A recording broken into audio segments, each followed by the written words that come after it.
If you had a choice, would you rather live in a place which has a nice house, good space, but the neighborhood is kind of crap? Or would you rather live in a really nice, beautiful neighborhood, but you have a very little place to live, small house, cramped space, not that great?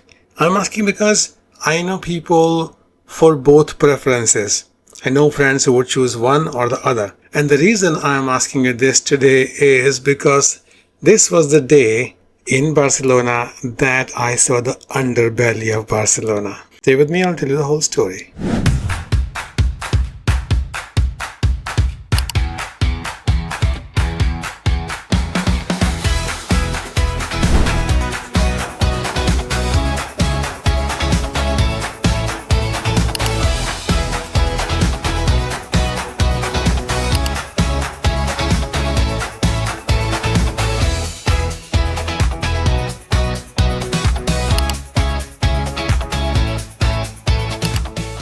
Hello, welcome to Sunny Solo, your passport for solo adventure. I'm telling you the story of my trip to Barcelona.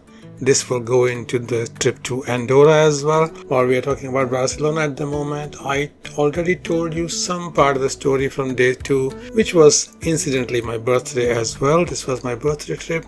And we're gonna continue from there. So I told you last that I went to Park Güell and saw that, and you have to go back and watch that video for it. But I came back to the city by bus and it was a warm day. I was in the mood for a milkshake. Okay, so we all get our moods. So I looked around and I found a cafe which was called Fargi Cafe, Fargi.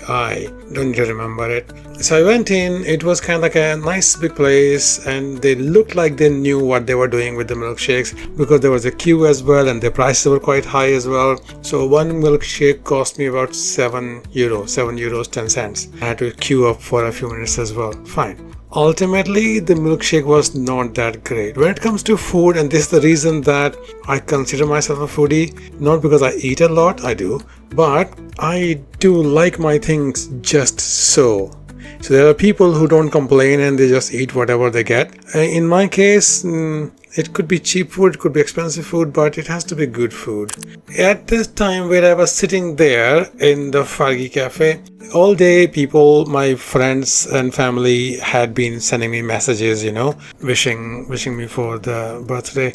And usually there's a saying that wander around so much, travel so much that people, before they ask you how are you, they ask where are you. So I'm trying to develop that kind of a reputation. On this day this happened. So a friend of mine from UK, from Oxford, messaged me to wish me, and then she asked like, okay, so where are you on this birthday? I said, well, I'm in Barcelona. I told you, because she's a close friend, so I had already discussed this. So yeah, I remember. And then she told me that we have a common friend, and she said, yeah, Rebecca is living in Barcelona, and I told her about your plans, and she said when you come there you should give her a call. I said, okay, sure. So my problem is that I don't like to impose myself on people's time. So instead of giving Rebecca a call, I just messaged her, like, hey, how are you doing? I'm in Barcelona. Just thought I'll say hello. That's it. To my surprise, she replied very quickly. And then after saying, okay, how are you doing and all that, and she said, okay, where are you and what's your plan for the evening? So I didn't have any plans for the evening, but I obviously didn't want to, hijack her evening as well. But she was like, no, it's okay. It'll be good because I've been working from home all day. So it'll be good for me to go out. I don't have any plans. As I said, okay, so cool. Then let's meet for dinner. And it just happened that it would take her about 20 minutes to be free of her work day. And it would take me about 20 minutes to reach where she wanted to meet. And she mentioned this place called Come to the Cat Statue. Okay, so the reason for meeting any other place was that I said, okay, where do you want to go? She said the best food that I know is an Indian restaurant near my place. Said, okay, I don't want to eat Indian food if I can help it because I'm in Spain. I want to eat Spanish food. She said, yeah, it's gonna be difficult because vegetarian food is not that easy to find. She remembered that I was vegetarian, so I was like, oh my god, yeah, she's right. I have been struggling a lot all day to find vegetarian food. So I said, okay, let's meet near a place, go to the Indian place. So she said, yeah, come to the cat statue.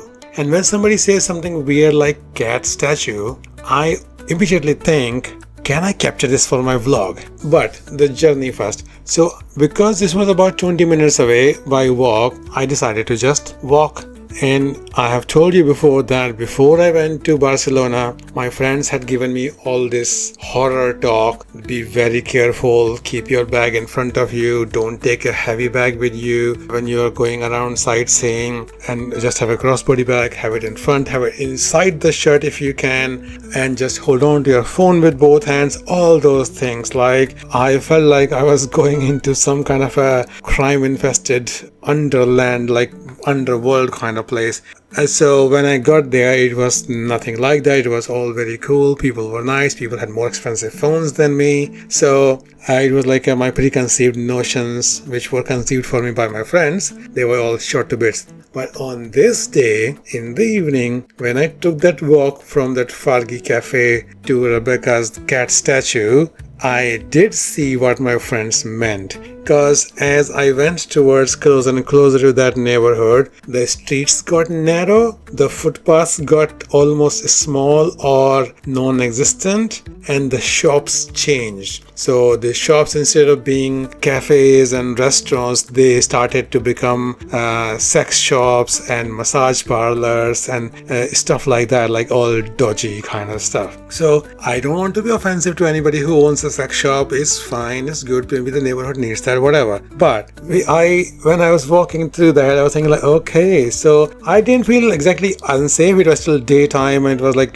bright sunshine. Afternoon, I think it would be 6 o'clock something. It was summer, so it was still bright outside. But I did feel a little bit more a need to be more careful with my phone and my stuff. Okay, nothing happened to me. I was perfectly fine, but I just got that vibe was not great. That was the underbelly of Barcelona, and was later confirmed by Rebecca as well. So I got to this statue, and guys, what can I tell you? There is art, and then there are cat statues. I don't want to offend again any cat people, but even if you're a cat person, you go see this cat.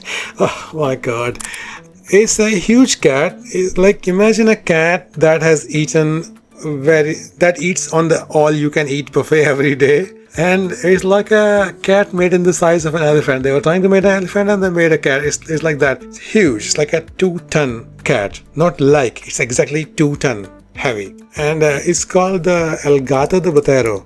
So this is a giant bronze sculpture of a chubby cat by a Colombian artist called Fernando Botero. Okay, so it's like, oh my god, it looks weird. So if you like weird grotesque things, you're gonna love this. And it's in this area called Rambla del Raval. Okay, so El Raval is a neighborhood, and this is Rambla del Raval is a street name. So it's not very far from the central spot. Like I said, the Farki Cafe was in a nice neighborhood, and then from there about 15 minutes and you get to this place. And so it was a bit weird, but I still took pictures and videos, to show you guys as to what I meant. But it is good for a laugh. And then Rebecca was very much on time, so as soon as I got there, she was there as well. So we walked around. Rebecca's like a proper adult, and with the cat, she looks smaller than that because the cat is so big. So we took a walk around, like, let's take a walk before we go for the food. And the whole neighborhood was like that. I was not wrong. So we saw some skaters practicing their skates. And skaters always fascinate me because this was like when they're practicing their trick moves. They fall so much. They fail so many times, but they keep doing it. And they probably have to do it hundreds of times before they get a move down. So they do kind of fascinate me. I took some videos of them because of that. So afterwards, we walked around, we chatted, caught up a little bit. Then we went to this restaurant. Sad news, the restaurant was closed. And Rebecca said it's never closed. It's never closed on this day. But I don't know. It's an Indian restaurant. Maybe they had a wedding in the family and everybody went to that or something like that. I don't know. But it was closed. So what should we do? So we decided to eat, I said, let's eat at the place that we saw on the way. So on the way to this restaurant, we had seen another Indian place which had some street food as well. And I am a complete glutton for Indian street food. Indian street food is absolutely great if you can find good one. And this place, and Golgappe is my favorite. Golgappe, you can have Golgappe, Tikki, Bhalla Papdi. All these are amazing. Some of them are sour, some of them are salty, some have some little sweetness in them as well. So Golgappe is the one that is like big semolina or flour balls, hollow balls, hollow spheres. You poke a hole in that, and then you put some potatoes, chickpeas, etc., and then you dip that in this special water. So I got that. Rebecca ordered something as well. Here the thing was that the staff, the people who owned the place, they spoke Hindi and Punjabi as well, so I could translate for Rebecca. I always feel good when we go to Indian place with any of my foreigner friends, like foreigner as in European friends or British friends, because I can translate, and I can translate not just the language, but I can also say like this thing is very spicy, this thing is less spicy. So I can be the official advisor, which I was to Rebecca in this one. So we had it was very cheap place. I think for both of us it was something like 22 euros for all our food. We had a couple of things and a couple of drinks from that as well, like a mango lassi and all that. So it was, for that time it was okay. And at that time when we wanted to leave, it started to rain. So we got stuck there because it was Spanish rain, not British rain, which is just like drips, but this was like proper rain. It was torrential. So not like Thailand, but still pretty heavy rain. So we had to get stuck there for about, I think maybe 15-20 minutes, half an hour were there. So it gave us some more time to catch up. It was okay. And then from there I decided, like once we left there, I said like, okay, I think I should call an Uber. So I called an Uber and then gave Rebecca a lift with the same Uber as well. Here's the thing. Once I got to the hotel, I found that I was booking the bus to Andorra for the next day. And while I was checking all my times, for coming back from Andorra, because I was going to go to the airport directly, I found that I had booked the wrong flight for returning from Barcelona. So here's the deal. When you go to Andorra, you cannot go directly there because they have no airport in Andorra. So you have to go either to Spain, Barcelona, or you can go to Nice in France, and you have to take a train or a bus from there. So I was going to take a bus from Barcelona to Andorra and then take the same bus, like return journey on that, from Andorra again to Barcelona to take my flight back. So I realized that instead of 25th September, I had 25th August. Instead of 25th August, I had booked 25th September, like 1 month, next month. So I had to sort it out. I called booking.com and got a new flight booked. They were very nice to me in that even though my flight ticket was not a flexible one, they let me use that money for the next flight, for the actual flight. But it was still quite a lot of difference in there because I was booking 2 days in advance rather than a month in advance, which I had done for the previous one. And I had to pay £197 for that, including the seat booking as well, because seat booking does not transfer. They don't refund you for that.